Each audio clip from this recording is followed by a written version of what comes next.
Her name was Evelyn Vance, and at 34 years old, she believed her quiet life of service had earned her a measure of peace. Last Tuesday afternoon, inside the crowded aisles of the upscale Horizon department store, a veteran police officer named Darren Miller shattered that peace with a single aggressive accusation. He claimed she was a common shoplifter, his hand gripping her wrist so tightly that her skin turned pale against the cold metal of his handcuffs. Officer Miller could not have known that his public display of authority was being recorded by a dozen onlookers, nor did he realize that the quiet woman he sought to humiliate was actually the newly appointed undercover police commissioner. The panic that washed over his face when her true identity was revealed would soon signal the absolute collapse of his decorated career. Before the full mechanics of this reckoning are laid bare, please consider subscribing to this channel, but only if you believe that true justice should always prevail over systemic arrogance. If this story resonates with your values, please share your current city and local time in the comments below, as we deeply value knowing where our community gathers. Part 2. Flashback and family hierarchy. To understand the absolute composure Evelyn Vance maintained during her public ordeal, one must first understand the environment that forged her resilient character. She grew up within a structured, highly competitive household in a leafy suburb just outside the city center. Her father, Arthur Vance, was a senior executive at a regional logistics firm, a man who viewed his family not as a sanctuary of affection, but as an extension of his corporate portfolio. He demanded rigid obedience and absolute perfection, measuring the worth of his children solely by the prestige they brought to his dinner table.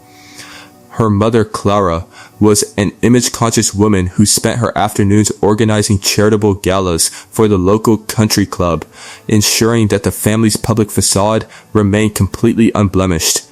Together, they established a domestic hierarchy where affection was treated as a finite commodity, strictly rationed and heavily conditional. In this system, Evelyn's younger sister Veronica was the undisputed beneficiary of her parents' conditional love. Veronica possessed a performative charm that mirrored her mother's superficial elegance, and she quickly learned to navigate her father's ego with practiced ease. The distinct favoritism within the household was never merely spoken. It was consistently demonstrated through concrete actions and elaborate family rituals. During the winter of Evelyn's senior year of high school, the family gathered for their traditional holiday dinner in the formal dining room. The table was draped in heavy white linen, and the air smelled faintly of roasted pine and expensive silver polish. Arthur rose to present the evening's main announcements, his voice booming with pride as he unveiled a brand new European sports car keys for Veronica to celebrate her acceptance into a private academy. When Evelyn quietly presented her own achievement, a full academic scholarship to the state's prestigious criminal justice program, Arthur merely glanced at the certificate. He placed it face down next to his wine glass, remarking that state institutions lacked the social pedigree our family required, before returning his attention to Veronica's laughter. Evelyn absorbed the quiet sting of that dismissal without a single word of complaint. A pattern of behavior she would maintain for over a decade. She recognized early on that her worth in that house was calculated only by her utility. While Veronica was permitted to spend her summers traveling through Europe on her father's credit cards, Evelyn was expected to manage the household ledger, schedule Clara's social appointments, and maintain the family's extensive property records. She became a shadow within her own home, a competent administrator whose flawless execution was taken entirely for granted. Her parents viewed her quiet nature as a sign of compliance, assuming she would always remain content with the crumbs of their attention. They did not realize that her silence was actually a disciplined study in human behavior, a methodical gathering of observations that would later serve her in the highest echelons of law enforcement. Amidst the emotional isolation of her upbringing, Evelyn possessed one rare and unwavering ally, her maternal grandmother, Eleanor Vance. Eleanor was a sharp-witted, fiercely independent woman who lived in a modest brick home on the older side of the city, completely detached from her daughter Clara's social climbing. Eleanor had spent 30 years working as a court stenographer, a career that gave her an unparalleled understanding of legal machinery and human deception. Every Sunday afternoon, Evelyn would escape her parents' tense household to sit with Eleanor on her small screened porch. The porch smelled of old books and dried lavender, a soothing contrast to the sterile perfection of her parents' mansion. Eleanor would serve sweet tea in mismatched porcelain cups, listening intently to Evelyn's quiet observations about the world. It was during these Sunday visits that Eleanor instilled in Evelyn the core principles that would define her professional life. She taught her that true power does not roar, it observes, documents, and waits for the correct moment to act. When Evelyn faced her parents' sharpest exclusions, Eleanor would gently pat her hand, reminding her that an inheritance of character was far more valuable than a trust fund managed by cold hands. Eleanor did more than offer emotional comfort. She actively cultivated Evelyn's analytical mind, teaching her how to read public records, track financial discrepancies, and understand the subtle tells of dishonest individuals. She was the only person who saw Evelyn's quiet discipline not as weakness, but as a formidable strength waiting for its proper stage. Looking back, the pattern of mistreatment Evelyn endured within her family was merely the testing ground for the broader, more systemic injustices she would eventually confront in the city she swore to protect. Part 3. Pattern of mistreatment montage. The subtle exclusions of Evelyn's youth gradually solidified into a distinct pattern of professional and financial devaluation as she entered adulthood. The first definitive anecdote occurred during the summer she turned 24, shortly after she graduated at the top of her police academy class. Her parents refused to attend the commencement ceremony, claiming that a crowded municipal gymnasium was not an appropriate environment for people of their social standing. Later that evening, Evelyn arrived at the local country club where her family was hosting an anniversary party for Arthur's logistics firm. She wore her crisp, navy blue dress uniform, her silver badge gleaming under the heavy crystal chandeliers of the grand ballroom. When Clara noticed her daughter standing near the entrance, her smile instantly vanished, her gaze fixing on the uniform with visible disapproval. She quickly navigated the crowded room, her pearl earrings clicking softly as she approached Evelyn, and quietly instructed her to slip out through the side terrace to change into a proper dress. Clara whispered that Arthur's business partners did not need to be reminded that their eldest daughter chose a career that involved interacting with the city's lower elements. Evelyn stood perfectly still, the fabric of her uniform feeling heavy against her shoulders, before quietly complying with her mother's request. She spent the remainder of the evening sitting alone on the dark brick terrace, watching the party through the glass windows while her sister Veronica was introduced to the city's elite as the family's true pride. 2 years later, the pattern shifted from social exclusion to overt financial exploitation. In October of 2018, Arthur Vance approached Evelyn with a seemingly urgent request regarding the family's estate planning. He claimed that due to a temporary restructuring of his logistics firm, he needed to place the deed of their ancestral coastal property under her name to ensure its legal protection. He presented a thick stack of legal documents on the polished mahogany desk of his private study, the heavy scent of his expensive cigar smoke hanging in the room. He told her that as the responsible daughter, she was the only one he could trust to hold this asset for the family's collective future. Evelyn, still hoping to earn a shred of her father's genuine respect, signed the documents without hesitation.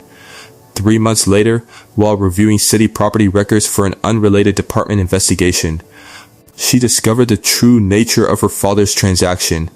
Arthur had not protected a family asset. He had legally transferred a massive, outstanding tax lien onto her personal credit profile to shield his own corporate accounts from an active municipal audit. When she confronted him quietly about the discrepancy, he did not offer an apology. He simply leaned back in his leather chair, adjusted his gold watch, and stated that a civil servant had no real use for a pristine credit rating anyway, whereas his firm required absolute financial flexibility to maintain their current lifestyle. Her hands grew cold against the edge of his desk, but she simply nodded, absorbed the lesson, and quietly left his office. The final and most egregious instance of betrayal occurred during the spring of her 32nd year, shortly after Eleanor Vance passed away peacefully in her sleep. The family gathered at a prestigious downtown law office for the reading of the will, a room filled with dark oak paneling and the sterile smell of expensive leather. Veronica arrived draped in designer morning attire, her face carefully composed for the occasion, while Clara and Arthur sat confidently across from the estate attorney. They fully expected Eleanor's substantial historic home and her private investment portfolio to be divided equally among the immediate family, with the bulk going to Veronica's upcoming wedding fund. The attorney cleared his throat, his glasses slipping slightly as he read the final codicil of the document. Eleanor had left her entire estate, including her historic home and all liquid assets, exclusively to Evelyn, citing her daughter and younger granddaughter's total lack of moral substance. The room became completely silent, save for the ticking of the antique grandfather clock in the corner. Clara's face turned an ashen white, her manicured fingers gripping her designer purse so tightly the leather groaned. Arthur immediately stood up, his face flushed with anger as he pointed a finger at Evelyn, accusing her of using her position as a police detective to manipulate a dying elderly woman into altering her final wishes. He declared right then and there that they would contest the will, strip her of every dime, and ensure she was completely cut off from the Vance family name. Evelyn did not argue. She quietly took the copy of the deed from the attorney, looked her father directly in the eyes, and left the building without a single defensive word. Part 4. Inciting incident. The definitive break between Evelyn and her family occurred on Sunday, November 14th at exactly 7:32 p.m. It was the evening of her parents' 35th wedding anniversary, an event hosted in the grand ballroom of the city's exclusive Riverside Country Club. Over 200 guests were present, including the city's prominent business leaders, local politicians, and several high-ranking municipal officials. The room was a glittering display of wealth, featuring towering ice sculptures, expensive floral arrangements, and a chamber orchestra playing softly in the background. Evelyn had arrived early, not to celebrate, but to fulfill her final obligation to her mother by ensuring the catering staff executed the dinner service flawlessly. She wore a simple dark gray dress, purposely choosing to remain in the background while her family held court near the main stage. The atmosphere shifted dramatically when Arthur Vance ascended the podium to deliver his anniversary address. He spoke at length about the importance of legacy, integrity, and the deep pride he felt in his family's public standing. He then called Veronica and her fiancé to the stage, announcing a massive endowment to their upcoming wedding. Showcasing a large digital rendering of a custom-built estate he had purchased for them. The crowd applauded warmly, the sound echoing off the high ceilings. Arthur then paused, his eyes scanning the room until they locked onto Evelyn, who was standing quietly near the kitchen entrance doors. His face hardened, his tone shifting into a sharp, performative register that instantly commanded the attention of every guest in the room. He announced into the microphone that while he celebrated his family's successes, he also believed in absolute transparency regarding those who chose to dishonor the family name. He publicly accused Evelyn of using her position within the police department to covertly investigate his logistics firm, alleging she was attempting to fabricate a corporate scandal out of pure jealousy over her sister's happiness. The entire ballroom fell into a suffocating silence, the clinking of champagne glasses instantly ceasing. 200 pairs of eyes turned toward Evelyn, their expressions a mixture of shock, amusement, and cold judgment. Clara stood beside Arthur, her face carefully arranged in an expression of tragic maternal disappointment, while Veronica whispered conspicuously to the guests at the head table. Evelyn's offense was absolutely nothing. She had spent her entire evening working with the staff, ensuring her parents' celebration was perfect, and she had never initiated any unauthorized investigation into her father's business. Arthur's accusation was a preemptive strike, a desperate public attempt to discredit her professional standing before she could uncover the massive municipal fraud his firm had been committing for years. Arthur concluded his speech by declaring that as of that very moment, Evelyn was officially disowned, stripped of any future association with the Vance name, and banned from ever entering their properties again. He demanded that she leave the country club immediately, labeling her a disgrace to the uniform she wore. The public humiliation was absolute, designed to completely destroy her reputation among the city's elite. Evelyn stood perfectly still, her face completely unreadable, her hands resting calmly at her sides. She did not scream, she did not cry, and she did not offer a single word of defense to the judgmental crowd.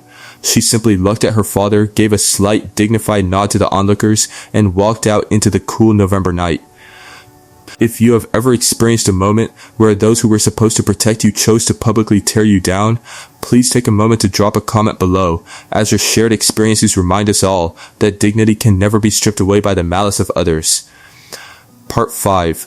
Strategic Preparation Phase following her public expulsion from the Vance family. Evelyn did not retreat into a state of paralyzed grievance. Instead, she transitioned into a phase of intense, methodical preparation, utilizing the very attributes her family had consistently devalued: her absolute discretion and her formidable investigative intellect. She moved into her grandmother Eleanor's historic brick home, turning the quiet sunroom into a secure operational command center. It was during this transition that she activated the hidden resource Eleanor had left behind. Inside the floorboards of the master bedroom closet, Evelyn located a heavy fireproof lockbox that her grandmother had explicitly mentioned in a private letter. The box did not contain gold or jewelry. It contained 30 years of detailed legal journals, court transcripts, and private financial cross-references Eleanor had compiled during her decades as a senior court stenographer.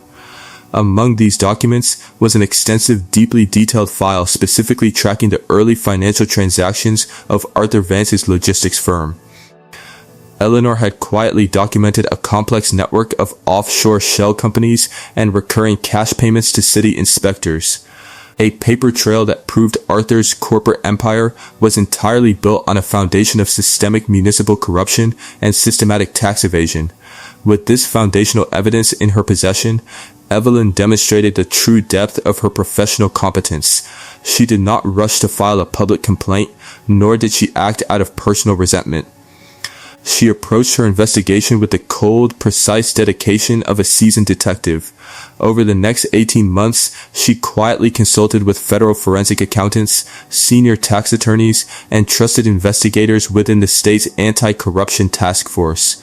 She spent her nights cross-referencing shipping manifests, tracing international wire transfers, and securing certified bank records that linked Arthur's logistics firm directly to a massive bid-rigging scheme involving several high-ranking city officials. She meticulously compiled her findings into a series of pristine, legally unassailable operational dossiers. Every single allegation she made was backed by multiple forms of certified documentation, ensuring that when the evidence was finally presented, there would be absolutely no room for legal evasion or public denial. During this grueling process, Evelyn's professional life underwent an extraordinary transformation. Her meticulous work on several major high-stakes public integrity cases caught the attention of the state governor and the Municipal Oversight Committee. Recognizing her unparalleled investigative record, her absolute immunity to political pressure, and her unblemished moral character, the committee quietly selected her for a monumental assignment. At 34, Evelyn Vance was officially appointed as the new undercover police commissioner, a high-ranking position granted full oversight to root out institutional corruption across the city's various law enforcement divisions and municipal departments. To ensure the absolute integrity of her initial operations, her appointment was kept entirely confidential from the public and the general police ranks, known only to a tiny circle of federal judges and top-tier executives. She became a ghost within her own department, operating in the shadows while wielding the full legal authority of the commissioner's office. Despite her immense professional success and the rock-solid nature of her investigation, Evelyn experienced a profound moment of vulnerability during a rainy Tuesday evening in early spring. Sitting at her grandmother's old wooden desk, surrounded by the cold, stark white light of her laptop screen and stacks of federal subpoenas, she looked at a faded photograph of her family from a long-forgotten summer vacation. The sheer emotional weight of what she was about to do pressed down on her, her hands trembling slightly as she lifted her coffee mug. She questioned whether she was truly acting in the interest of justice or if she was merely perpetuating a cycle of familial pain. She wept quietly for 10 minutes, mourning the loss of the parents she had always wanted but would never have. This moment of deep sorrow, however, did not weaken her resolve. It reminded her that her actions were entirely free of malice. She was not seeking a petty, vengeful triumph. She was fulfilling a solemn oath to uphold the law. an obligation that required her to treat her own family with the exact same blind impartiality as any other criminal enterprise in the city. Part 6. Public reckoning, seeing the long-awaited collision between Evelyn's secret authority and the corrupt elements of her past, occurred last Tuesday afternoon inside the Horizon department store. The setting was a high-stakes public environment. The store's exclusive designer boutique section, a space filled with polished marble floors, towering glass displays, and dozens of affluent shoppers from the city's highest social circles. Evelyn had entered the store dressed in an ordinary, unmarked trench coat and casual clothing, quietly conducting a low-profile field assessment of the precinct's retail security detailing. As she stood near a display of fine leather goods, she noticed Officer Darren Miller, a highly decorated but notoriously corrupt veteran officer, approaching her with a look of aggressive confidence. Officer Miller had long operated a lucrative protection racket in the district, frequently fabricating shoplifting charges against vulnerable citizens to satisfy store management quotas and secure private bonuses. Officer Miller marched directly up to Evelyn, his heavy boots clanging loudly against the marble floor, and loudly accused her of concealing a high-value designer item inside her coat pocket. His voice was deliberately boisterous, instantly drawing the attention of more than 30 nearby shoppers, store employees, and a prominent local news anchor who happened to be browsing the aisle. Evelyn stood perfectly calm, her voice level and entirely devoid of panic, as she stated that she had not touched any merchandise. Officer Miller, misinterpreting her composed demeanor as weakness, sneered openly and grabbed her wrist with immense force, twisting her arm slightly to force her toward a security pillar. He pulled a pair of heavy steel handcuffs from his utility belt, the metal clinking sharply in the sudden silence of the boutique. He declared loudly that people of her sort did not belong in an establishment of this caliber, and that he was going to make an example out of her to ensure the safety of the store's prestigious clientele. Evelyn did not struggle, nor did she raise her voice a single decibel. She simply looked Officer Miller directly in the eyes, her face a mask of absolute icy composure. With her free hand, she calmly reached into her inner coat pocket, pulled out a gold-embossed blue leather credential wallet, and flipped it open to reveal the official, highest-level federal seal of the undercover police commissioner, complete with her high-resolution photograph and the governor's signature. She spoke in a quiet, crystal-clear voice that resonated through the silent room, stating her full name, her absolute rank, and noting that Officer Miller had just initiated an unlawful arrest, physical battery, and a gross violation of departmental protocol without a shred of probable cause. She then pointed slightly toward the store's high-definition security cameras, calmly informing him that his entire conduct had just been transmitted directly to the Internal Affairs Monitoring Unit. The transformation in the room was instantaneous and absolute. Officer Miller's face drained of all color, turning a stark, sickly white as his hands began to tremble violently against the metal of his own handcuffs. The aggressive arrogance that had defined his posture for decades completely evaporated, replaced by a look of sheer, unadulterated panic. He stumbled backward, his mouth opening and closing repeatedly without producing a single coherent sound, his grip loosening entirely from her wrist. The witnessing crowd broke out into a sea of stunned gasps, several shoppers immediately pulling out their mobile devices to record the historic scene, while the local news anchor quickly dialed her production crew. Within 4 minutes, 3 high-ranking police cruisers arrived at the storefront, their blue and red lights flashing brilliantly against the large glass windows. Senior Internal Affairs detectives marched into the boutique, completely ignoring Miller's desperate, stuttering attempts to apologize, and immediately stripped him of his service weapon, his gold badge, and placed him in the very handcuffs he had intended for Evelyn. Evelyn stood completely still, watching the disgraced officer being led away through a crowd of jeering onlookers, her face remaining entirely dignified, refusing to offer a single word of mockery or triumphant gloating. Part 7. Consequence cascade. The public exposure of Officer Miller at the department store served as the precise catalyst for a massive, unstoppable cascade of legal and financial consequences that quickly enveloped Evelyn's corrupt family. The local news anchor who witnessed the event ran a massive, multi-part investigative expose on the front page of the city's largest evening newspaper, highlighting the new commissioner's absolute commitment to rooting out systemic corruption. As part of the broader federal investigation into Miller's protection rackets, federal prosecutors executed a sweeping search warrant on the precinct's private communication logs. Within those encrypted messages, investigators discovered dozens of direct, highly incriminating communications between Officer Miller and Arthur Vance.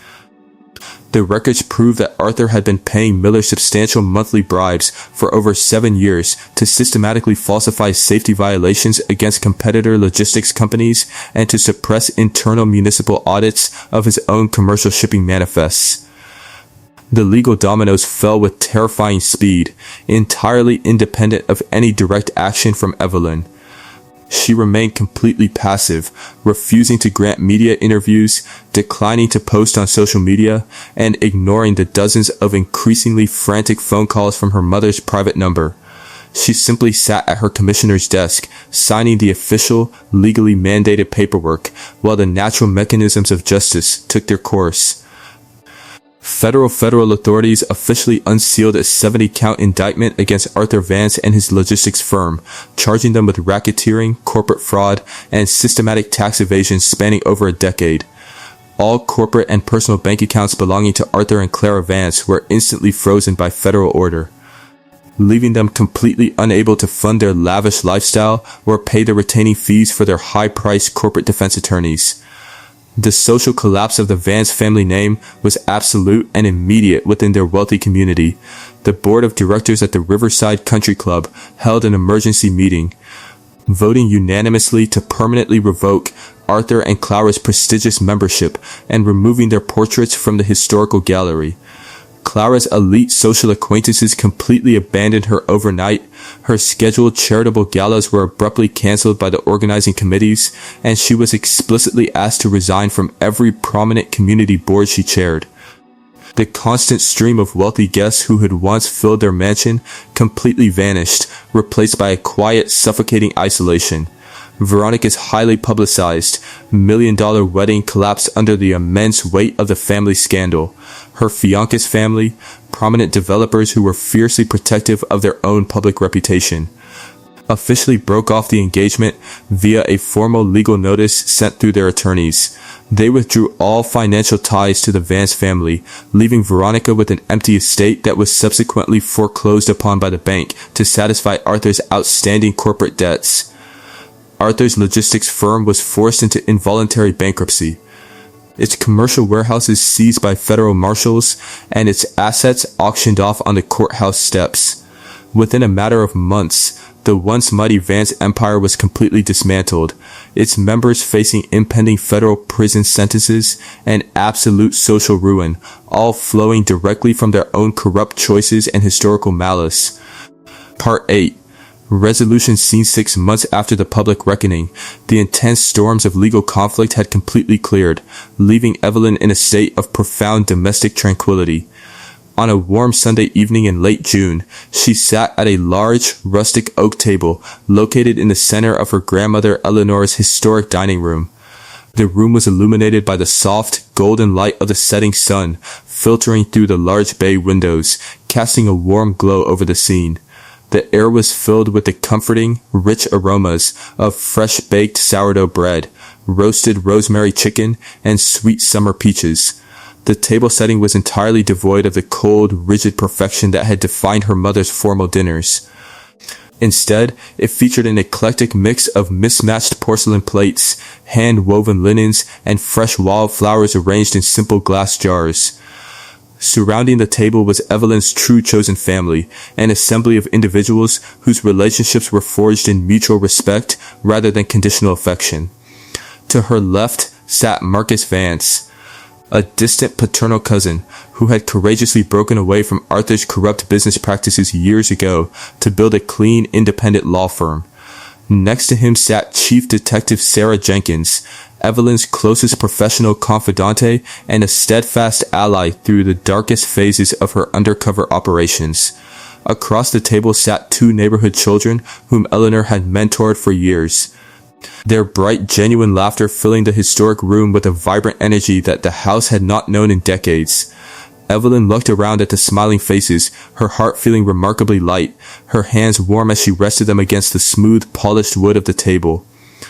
Evelyn quietly raised her glass of sparkling water, offering a simple, deeply heartfelt toast to the enduring power of truth and the profound peace of a clean conscience.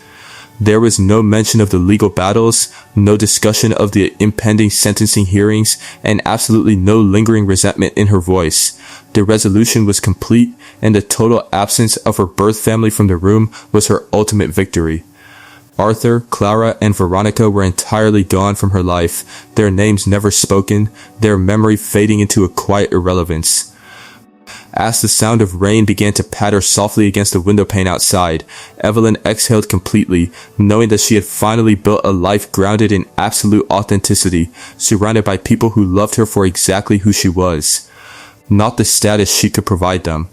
Part 9.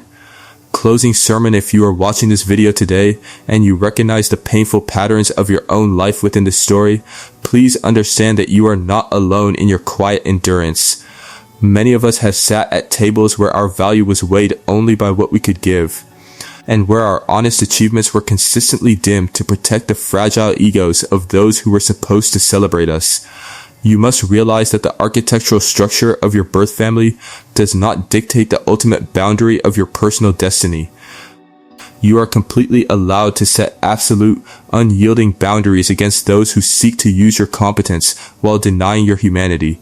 You are fully permitted to step away from environments that require you to sacrifice your integrity to preserve a superficial family peace. You hold the absolute right to build a chosen family out of those who see your worth, protect your heart, and stand beside you in the light of truth. Family is not merely a matter of shared blood. True family is comprised entirely of those who show up with clean hands and honest hearts when the storms of life arrive. Setting firm boundaries is never an act of petty revenge. It is an act of ultimate survival and self-respect. The truth does not possess an expiration date, and your quiet dignity will always outlast the loud arrogance of those who seek to diminish you. Thank you for spending your valuable time with us today. If this narrative has brought a measure of comfort or empowerment to your journey, please consider liking this video and subscribing to our channel. We look forward to gathering with you again in our next story, and until then, please protect your peace and walk forward with a quiet, unwavering confidence.